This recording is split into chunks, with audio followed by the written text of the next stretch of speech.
Hello again, DW the Wrangler. Welcome to Winning with the Wrangler at Dick Powell's Leadership Corner. Brought to you by Earth, Wind, Fire, Water Training and Development, where our passion is building leaders of today and tomorrow. The information on today's program was gathered from many different places and many different people. If you hear yourself in our conversation, it's not about you.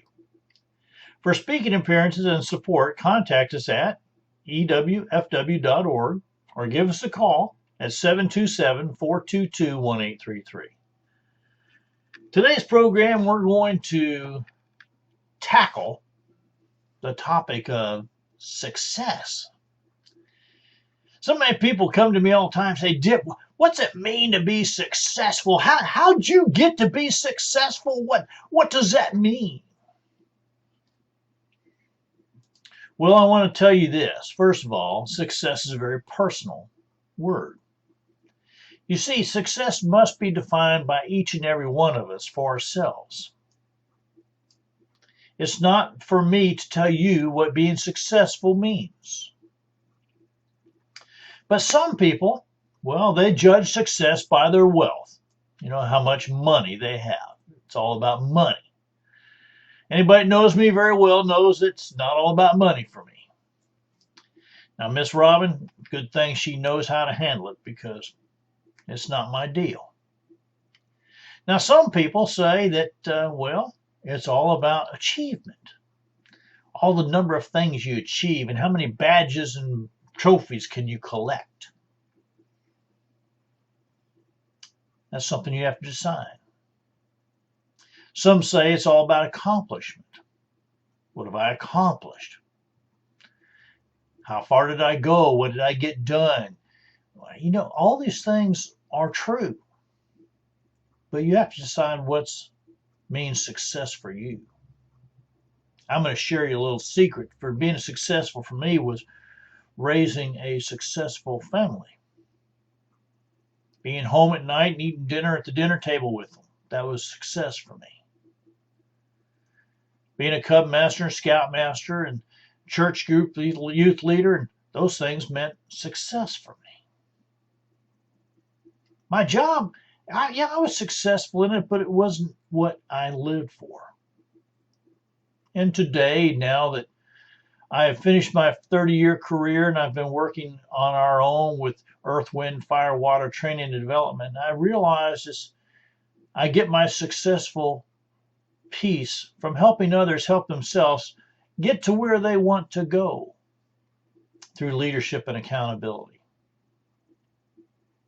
You see, so what's success mean to you? Now, I've interviewed many people who claim that title as successful. Over the years, I've kind of taken and written down some things that they said and told me. So the other day when someone said to me, hey, Dick, talk about being success. I need to hear you talk about being success. I said, I will, with one little stipulation. I'm going to take all those things I had interviewed and I'm going to put them together. Well, it took me about 2 weeks to get all those notes together, but you imagine it's been many years since I've been doing this. So let me share them with you. And then you can make up your mind what it means to be a success in your world. Not mine, but yours. And I'm going to give you a little hint. Don't compare yourself to someone else. Okay? But I'm going to tell you this. Each and every person that I interviewed said that to become a success, it takes hard work. They all said the same thing about how long success took them to realize that it happens kind of overnight, but after many years. Think about that. Each one talked about the importance of getting up in the morning and getting right to it. Incorporating routine of their 5 to 10 daily activities that kept them focused on the end game. Early morning, long days, always asking the one question, Am I busy or am I productive? The one person I interviewed about this, and they said to me, Dick, encourage people never to say how busy they are, because busy people are just that. They're busy, but most of them aren't productive. You see, they haven't decided what was really truly important they needed to do. He went on to say that he knew that I teach in my world the 5 daily habits that you do most every day that will take you to the top of where you want to be. And he's seen that happen over and over. I thought it was funny how one of the ladies that I interviewed talked about getting up early in the morning, and she admitted, quite frankly, she doesn't like to get up early in the morning. But she knows that getting up and getting going is a big part of what makes her a success today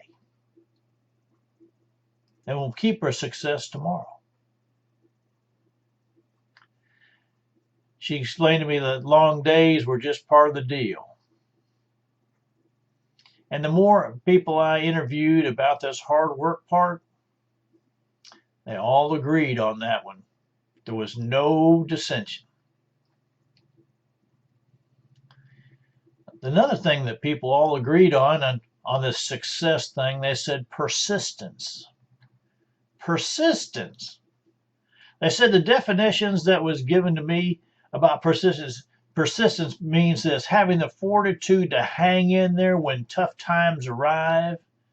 And on those days, when you're sure you're giving it all, and it all fell through. That's persistence. Getting up and getting done over and over. Never giving up, never giving in. You know, it was amazing to me that the people that I interviewed on this topic of success kept telling me that some war stories about how they had to keep on going no matter how many times they got pushed back or pushed away. I told them about when I had this idea of writing my first book, and the people closest to me told me that it's just a pipe dream. It should never happen. Don't do that, you know. And when the book became a bestseller, those same people were still amazed. But persistence. Having the fortitude to hang in there when tough times arrive, and on those days when you were sure you had given it your all. Persistence. Pretty amazing thing, isn't it? Hard work, persistence. Seems like those two go together, don't they? This next one, though, is proof in the pudding. Execution. Everyone agreed that to execute even when you feel you're not 100% ready is the thing to do. It's better to go for it than sit and watch someone else get it done. I heard it's better to jump and build a glider on the way down. You know, the thing is what each one told me is every time they had waited till things were perfect, they had it 100% ready to go, they turned around and found someone else had already put it in place, got the patent, and already won the deal. And those people didn't have things all done, but they knew that they had a great idea and they could make it happen. And so they went for it. And so I talked to them some further, and I found out it was about this thing called risk. This execution and risk go together. There's always a risk of failure and not doing something. And there's always this risk, this execution piece. But everyone came back to the same conclusion. You need to go for it, even though it's not 100% done. Or else someone else will do it before you. You getting the hint here? These successful people in business, in life, hard work, persistence, execution. Now, they all shared this next one with me because I believe that they all believed it so much that they practice it still today. This next piece is mentors. Each person said that they had had mentors. Some had more than one, and mentors seem to come into our lives, some for a long time, some for a short time. The key, they all said, the key is recognizing when they come into your life of who they are. When you realize that we all stand on the shoulders of other great people. We stand on the shoulders of people who already did the inventions, already been there, done that. They say there's not a word spoken that hasn't been spoken before. There's not an invention that hasn't happened that really hasn't been thought of by someone else. But it's the people who have persistence and execution to make it happen. Mentors come alongside you, guide you, help you, push you. They do things that will help you get there quicker, faster, better. I've had a mentor now this last time for a number of years, and before that I realized I had many mentors growing up. One was named Mr. Trailer. Mr. Trailer was my shop teacher, and he taught construction carpentry. And we built homes and we built things for the school system. They got free labor. But we did something more than that. And what he taught us was, he taught us English and math and history and science, all while building a house. A mentor. Wow, couldn't have asked for a better one. But was very lucky. I had many. And now it's my turn, and I try to mentor others who come through these doors, who come to me, who stop by the corral or just want to talk. Having someone who they're in your corner is going to be so important. They all said being humble. When they all realized that it's not all about me, I heard them say over and over that each realized that they were standing on the shoulders of those who came before them. That any and all accomplishment came with the help of others. That we do nothing by ourselves. I'd like to tell you, I pulled myself up by my bootstraps, but I didn't make this shirt. Someone else did. Miss Robin probably put the embroidery on it. I couldn't make this hat if I wanted to. I did make this bolo. Well, I made the wooden piece. Well, I didn't, did I? Good Lord, I grew the tree and I just cut it down, huh? What do you do on your own? Nothing. And when you realize they all said the same thing, when they all came to the same conclusion that it wasn't all about them, it started to make a difference. They all realized that hard work, persistence, execution started moving together because the mentors were moving them forward and teaching them how to be humble in their life.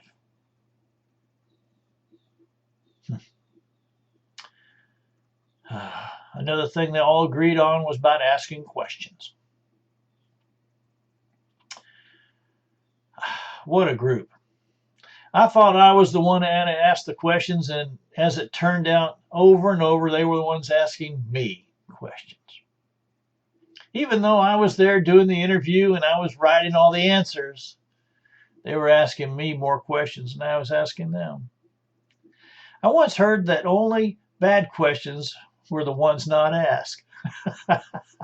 And if you think about it, have you ever had that question that you wanted to ask, but you didn't raise your hand, or you didn't see the person, or you didn't make the move, and it just ate you up that you didn't ask the question because you didn't have an answer?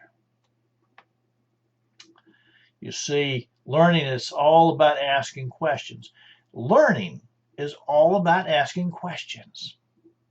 This is the thing of an inquisitive child. Our granddaughter asks you more questions than you can imagine. And I do my best to answer each and every one. Her teacher, of course, she no longer goes to that school, but her one teacher told her, You need to sit down and don't ask so many questions. Just do what you're told. And I thought to myself, I worked for a boss like that. He once told me, sit down and shut up and do what I tell you to do because I'm the boss. Didn't work there very long. Well, not for him anyhow. You see, it wasn't long before I put my head down and I got his job, not took care of that situation. It did focus me some, but asking questions is a good thing. You see, to learn, to share, to incorporate knowledge is all about being able to be a mentor to others. Man, oh man, I mean, the more you learn, the more you can share. You don't learn unless you ask. I'll tell you what, I hope you see something happening here, that what these successful people are saying, that all about hard work and being persistent, executing, having mentors, staying humble, learning to ask questions. This next one, I'm going to have to tell you, they all had some different stories about this one, about asking for advice.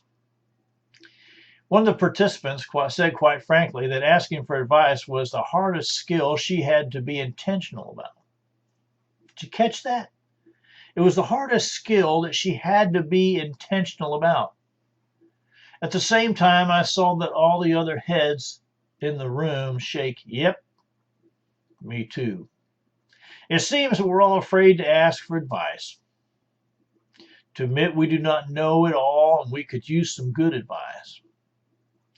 Of course, the trick is learning to know what is good advice and what's not. But you know what? If you never ask, you never know. And you'd be surprised what other people know can help you get along, move along a lot quicker than what you're doing right now. That goes back to that mentorship piece. Who do you ask questions to? Who do you ask advice from? Growing up, I would ask advice from my grandpa. He passed away when I was 11. Didn't have many people to ask questions for, so I would find my aunt, uncles and ask them. They were all builders in the building trade, and I'd ask them questions, especially about working with people, talking, whatnot. My one uncle taught me to tell stories. That's how I make my living now. So I can tell you that ask for advice shouldn't be all that hard. Don't wait to ask for advice until it's too late. It'll hurt a whole lot more if you wait than to do it right up front. People are successful to recognize and praise others. This one really kind of shocked me just a little bit, that they talked about recognizing other people and praising them for their work that they were doing or the information that they provided. You see, the group realized as a whole that recognizing others along the way grew their ability to be intentional about relationships. That praising others was more important than receiving praise for themselves. Now, I'm like anybody else. I love it when I get a little praise about something I've done or something I'm going to do or whatever. But you know what? It takes intentionality of leaders to seek out people and what they're doing well and telling them. You know, when I was a director of a big group of educating outside employees who were learning how to climb telephone poles or dig holes or whatever, it was amazing to me. I could walk by and say, hey, that's pretty good. You did that pretty good. You're learning. You're coming right along. And the big old smile. And the next thing I know, they were getting even better. Recognizing others should be something that you put in your daily project list, I think, until it becomes a habit. But they all were right on the same money there. I just couldn't believe how they were putting these things together for me that I had often thought about how the hard work seems to be a stumbling block for some people. how getting up in the morning and doing their daily 5 and just persisting to do it no matter what. No matter who tells them they can't, they won't, they shouldn't. All they can hear is I will, I did, I done. I done? I done did it. They know about executing. Just going out and taking a risk. They know that having a mentor and being a mentor can be one of the most important parts of life. Being a mentor will keep you humble. And knowing it's not all about you. The thing of learning to ask questions at the right time, at the right place, with the right people. And asking for advice from those around you. And use it as a piece that you can ask advice from many different people and gather a lot of information so you can make your own decisions. To be intentional about praising and recognizing other people. Finding something they did good and telling them about it. The last piece that they all came up, well, next to the last piece, was the word failure. Each member admitted that they had learned that failures were just learning tools to be taken and dissected to learn from. Now, grab a hold of that, leaders. Grab a hold of that. I want you to know that failure should be the most positive word that you can ever hear and share. You see, it's a learning tool. To make it a learning tool, you need to do this. Ask some questions. What did I learn from that? And what will I do different next time? How can I use what I've learned from that experience? And then putting the lessons into practice always turns failures into successes. Failures, learning tools. You know, my grandfather raised me, as I told you probably many times, and he would tell me failures were just positive things, Dick. They're just ways of learning. If you put them into your learning basket or your toolbox, is what he would say. He was the one that taught me to take and keep a journal, and he would say, hey, write down all your failures. They're your best learning tools in that toolbox. And that's where I learned these questions. Because he would ask you, well, what'd you learn from that? Phew. Man, I didn't like that question a whole lot, but I learned that asking myself that question, what did I learn from that, would take me to that next level. When he would follow it up, he'd say, well, what will you do different next time? And I'd have to think of that and jot that down. And he would encourage me to go to my journal and write down that failure and then write down what did I learn from that and put something down and write down what would I do different next time and put that down. And the follow-up question, he would usually wait till the next day. Because he knew that those first two questions were going to be learning tools. But he would find some way in the next day to put this in place. He would say, how can you use what you've learned from that experience? And normally it would be something like, I can share what I've learned from that experience with someone else around me. Usually someone else that I was involved with. I grew up on a dead-end street and there wasn't a whole lot of young people there to be with. So I worked with, it's funny, even 11, 12 years old, I was working with men in the carpentry shop. And sometimes I would teach them. More often, they were teaching me, but every once in a while. So you see how important these questions are. The last section here, though, I have to tell you that every single person that I interviewed about success all said the same thing. That they all had a written vision, a written future picture, exactly where they wanted to go, what it was going to look like, what was going to be there when they accomplished it. It was amazing how explicit some of them would take out their journal and they would read it directly from their journals to me. And I'd say, how long have you had that journal? And they say, oh, this my new one. I just started this last month. And I'd say, what's the deal? He said, well, I copy down that vision every single time in every new journal in the front. And I refer back to it almost every day. So it keeps me focused on that path. They all said that they had a written mission, a purpose. You see, they had all taken time to discover why they were here on this earth and what they were meant to do, what they were called to be doing. You see, that was part of being a success. Now, I won't tell you that came to myself at an early age. I didn't really have a clue. But when I really sat down and took the time to understand what my mission in life was, all of a sudden things started to fall into place and life took on a different path. It all came down to the conclusion you had to have a strategy, a plan.